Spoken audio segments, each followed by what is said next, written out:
expose the demonic New World Order conspiracy that is rigging election after election and election. We are tired of living in the New World Order. We are tired of what they've done to Dr. Ron Paul. We are tired of the government trying to intimidate the American people and the First Amendment. Now we've got to face the facts about what we face. You're just hearing rhetoric out of Washington, D.C. about bringing the troops back. In reality, if Mitt Romney is elected as the President of the United States, mark my words, he's a warmonger, and he will provoke a conflict with Russia and China. We have so much information available at our fingertips as to how sophisticated this control grid really is. There is no excuse for acting like you don't know what's going on. There is no excuse for falling into the trap of the illusion of separation, thinking that certain issues don't affect you because of your occupation, because of the city you live in. And now I speak directly to the police. 3 months ago, foreign troops from over 95 countries trained to invade Tampa Bay, Florida. And in the last decade, we even saw this prior to 9/11, we have seen an increase in UN peacekeeping forces training to disarm the American people. It's all over the internet. There is no excuse for not being aware of what's going on. Now you need to start questioning the official story. If you question Obama's birth certificate, if you question George W. Bush. Because we are looking at a very unconstitutional, a very dangerous precedent that's being set. They are conditioning the American people as well as local police departments to be okay with foreign troops landing in their city. Oh, it's all under the guise of fighting terrorism. Well, guess what? Do you see terrorists over there? No, but there's surely a lot of you than there are of us. But in the real world, there are more of us than there are of you. A lot of you are good, and you don't seem to have evil on your faces. I recognize that. But you know what? When you read the news before we got down here, oh, all these threats. Oh, the police have to be prepared for a threat. What threat? There are no threats.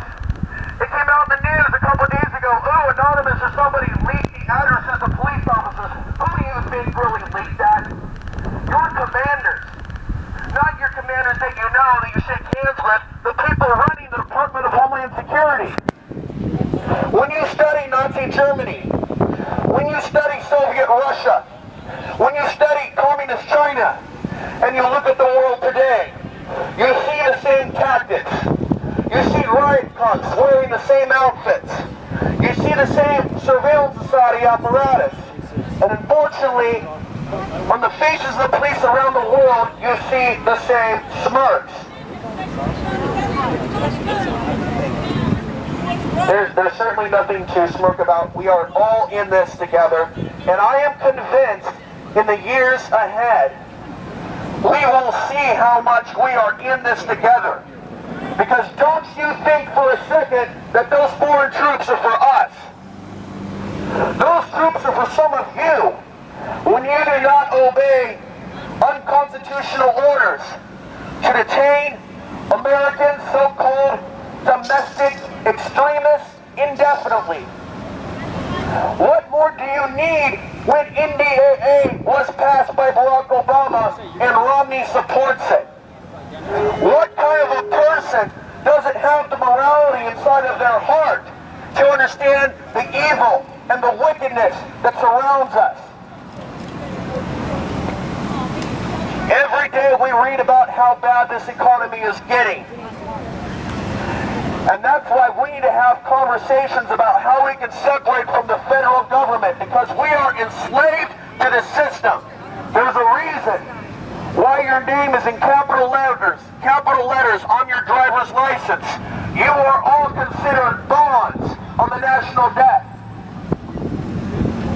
If you want to look for terrorists and extremists, you need to look inside the RNC, because the way that they have changed the rules and pushed Ron Paul out of the RNC is more evidence that Obama The Obama administration is not the sole power running the United States. You have free will above all. That is more powerful than your firearm. You have the ability to speak and think cognitively and say, no, I am not going to participate in this, because silence is acceptance.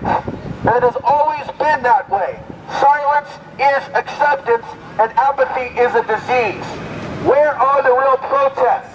This is a testimony to how far America has now fallen, to where people are afraid to exercise their First Amendment because they know that you are well armed and you are watching us, and the government has deemed those of us that believe in liberty and integrity as terrorists. And I am one person with the voice that is letting you know we are not all intimidated, and we are trying to educate, not start a civil war.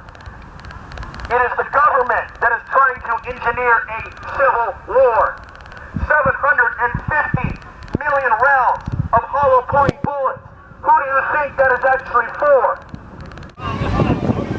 So we all drink the same water, we all eat the same food, and we all breathe the same air. And we are here as human beings to say it's not the government's right to take away things from nature that belong to us. This empire must fall. We must see the end of the New World Order in our lifetimes.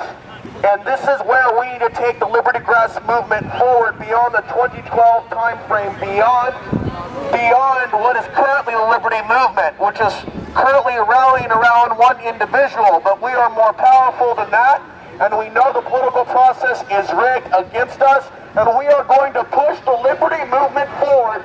This is the beginning of the next American Revolution, a peaceful, intellectual revolution, a new renaissance of thought, to where we start understanding that we are affected by these things that are taking place. We don't have any room or time to be apathetic to these things that are taking place. The troops are affected by these wars. You cannot deny and you cannot smirk at the fact that record numbers of troops are killing themselves. This has to end. We have to bring the troops home. This has to end. They're donating to the campaign. They're the most actively donating citizens of the country, donating to Ron Paul's campaign. Let them know about that. And they are the group that is donating to the Ron Paul campaign more than any other campaign. You don't see a group called Veterans for Mitt Romney. You don't see a group called Veterans for Barack Obama. You see a group called Veterans for Ron Paul. Yeah. That's what you're seeing. So anybody out there that actually believes and respects the troops has got to have an ability to be cognitive up here, upstairs enough to put the puzzle pieces together and understand the troops are for Dr. Ron Paul. Woo! Yeah! Okay, anybody else? Dude, perfect, man. You don't see veterans for Mitt Romney, man. No, you don't. You don't, man. You don't see veterans for Bush. You know what you see for Romney? Media for Romney. Media coalition for Romney. That's what you see. The bankers for Romney. Not the citizens for Romney. Not the soldiers for Romney. Not Hispanics for Romney. Hispanics for Ron Paul. Small businesses for Ron Paul. You know the coalitions. It kind of all defeats that whole theory that he's a racist, you know, and they pulled that out during that Iowa straw poll. That's the division we were talking about earlier. Yeah. To divide and conquer, that's all it is.